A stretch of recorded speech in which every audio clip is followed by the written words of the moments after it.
first thing you need to do is ask yourself, really, why do you want to do it? What's that driving force? Because a lot of people say it and then they just start it and there's no driving force behind it. Like, when you get up in the morning, like what drives you to get out of bed? There's got to be some kind of driving force behind the reason why you want to do it. Otherwise, you're not going to stick to it. You really have to sit down and figure it out and dig deep inside, find out what that real reason is for wanting to do it. That's what you got to start out with. And for different people, it'll be different things. Like some people, I remember, they would come to me like, I got my high school reunion coming up, Lisa. I got to look good in my dress. Let's get to it, and if that's your motivation, then that's fine. If that's your motivation, then, have things out there that's ready. If you have that dress that you want to wear or get into, or summertime's coming up, you gotta go to the beach. Eventually we all will go to the beach. Have those things hanging up, reminders of it for you. But sometimes you have to dig a little bit deeper. Is it your family? Is that one of the reasons why you want to start this healthy lifestyle? Is it for you? Like, your why will change over time. Like my why started because I was tired of being out of breath. Like I was just about almost 180 pounds and I was just tired. I would go up the stairs, I would be out of breath. I would go down the stairs, I would be out of breath. So that was my why. And then it transitioned. Then I had, a family. And then it transitioned to them. Like I wanted to be healthy for them so I could show them a healthy lifestyle. And I did that. And they learned from me. So then I started motivating others. You see how your why kind of transitions over time. I started motivating others. And then I realized I need to do it for me. Like this needs to be about me. I'm sorry. It's not selfish. You're allowed to say, I want to do this for me. You're darn right you're allowed to say that. All right. So that's one of the first things I want to talk about is your why. Hold on one second. Okay. Another thing you have to do is, guys, please be realistic. Don't set these big expectations and start out and say, I'm going to drop 50 pounds. Like, that's what I want to do. Break it down. Break it down into smaller increments. Start with a week. Like, what do you want to do in a week? 2 pounds a week. Do something like that. Be realistic in what you want to do. If you haven't worked out, don't go straight into a boot camp where you're going to hurt yourself. Start small. Start with going out for a walk. Then turn it into a jog.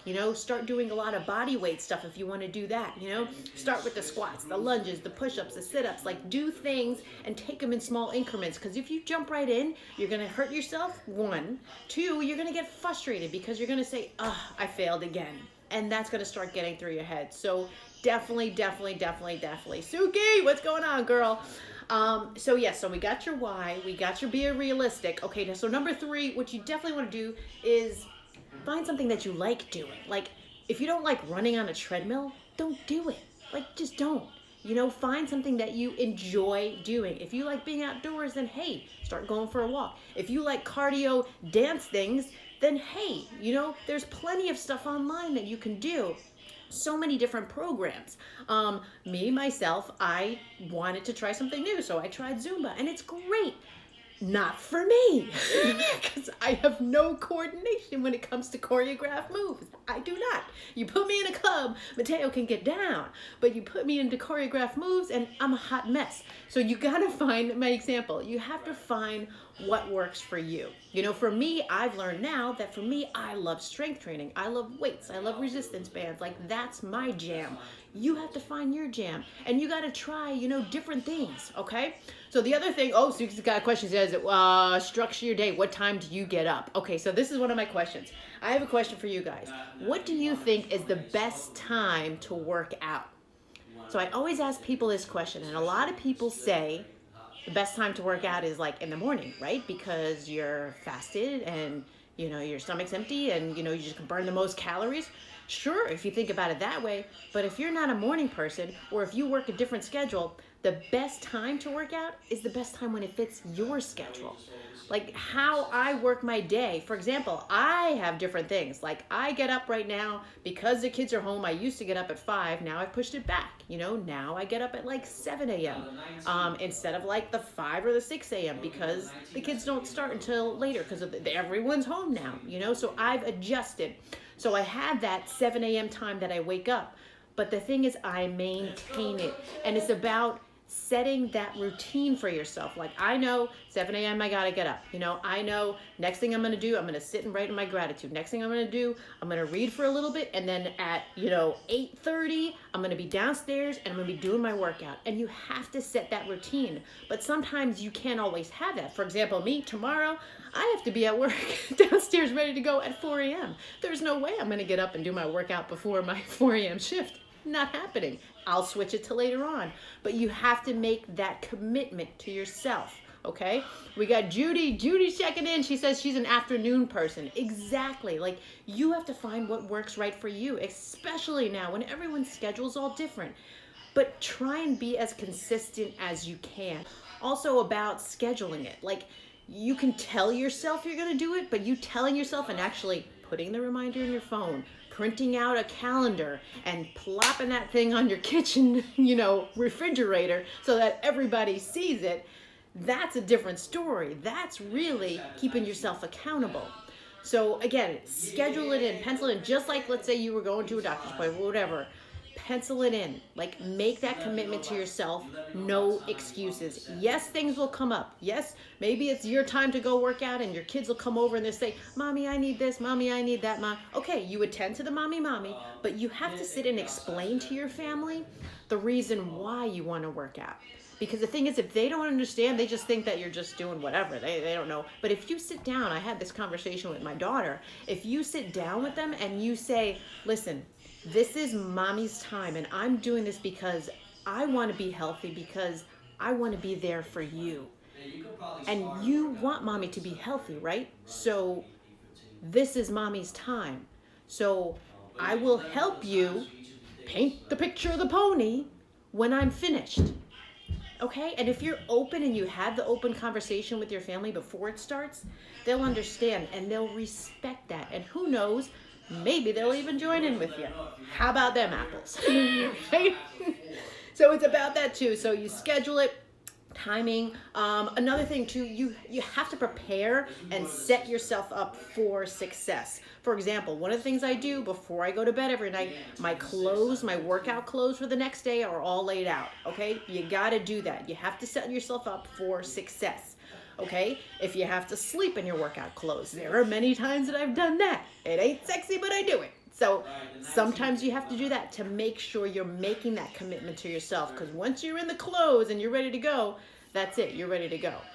If some people are now getting back to work, or maybe you're one of the essential workers, you have to go to work. Take a bag with you, okay? Put your workout clothes in there, and before you hop in your car, to go home, change into your workout clothes. Or keep your workout clothes right by the door or on the sofa where your butt will probably sit when you get home. So it can remind you, like, you're not going to park it here, honey. You're going to go work out. So those are some things you can do. Prepare for it. Another thing is habit stacking. I've talked about this before. For example, we all have different habits, right? You wake up, go to the bathroom, you brush your teeth. That's a habit, right? Well, what if you tie working out to one of those habits? For example, brush your teeth. That's a habit, right? So when you're brushing your teeth, maybe do a couple squats. Maybe do a couple lunges, when you're brushing your teeth. So that way you associate the brushing your teeth, which is already ingrained in your head. You don't even think about it. You just do it. And you start tagging that new habit along with it. Because before you know it, after you brush your teeth, those few squats might start turning into an actual 20-minute workout. An actual 30-minute workout. Might start doing that. What I used to do, my habit stack, was when I would cook dinner. That was just a habit. I would always have to cook dinner every night. And when I would put it on the stove and start, or get it in the oven or get it in the Instant Pot, whatever I did, that's when I would do my workout. And that's how I started to associate it. And it just becomes habit. Or for me now, after I do my gratitude in the morning, it's right in there. It's a habit. Gratitude was a habit, and I've stacked my workout right into it. So it's called habit stacking. That's what you kind of do to keep things going. So that's a big thing, guys. And lastly, it's about accountability. I mean, you really need someone there to push you. Everybody's doing Zoom workouts nowadays. If you find a workout that you like, hey, call your guy, call your gal, and say, hey, listen, I found this cool workout I'm going to do. How about I set up a Zoom? I'm going to share my screen, and we're going to do it together. Like, do that. Get your friends involved. Motivate one another. Hey, every Saturday, in case you don't know, at 9 a.m., I do a Zoom workout with whoever's interested. So if you want to message me after this and do the Zoom workout with me every Saturday at 9 a.m., I pick a different workout. Sometimes you need weights, sometimes you don't. You can just come with yourself, a towel, and some water, and you'll be fine. But it's usually about a half hour, and that's it, because that's all I do a day. I work out for about a half hour, probably about 5, maybe 6 days a week. Okay? So definitely do that. You need that accountability partner, guys. If you find someone who you can even text, like do this, text accountability thing, like I do sometimes with my sisters, like, hey, I'm getting my workout. Did you get yours in? Like, I'll text a friend, like, hey, I'm doing this. Did you get your workout in? Have someone there to keep you accountable. And if you don't have anyone, I have a great online community. We have people in there. We do challenges. We're in our week 3 of our challenge. I am so proud of everyone in my group because they've been logging their workouts, because if you don't log your workouts, Mama Mateo is going to get on your butt and she's going to contact you and ask you why you haven't joined in. And every Wednesday, 8 p.m., I'll be here giving you some more advice and tips and tricks to help you get through this whole quarantine, and when quarantine's over, to help you get through after, to help you maintain a healthy lifestyle. All right, so thank you guys. Have a good night.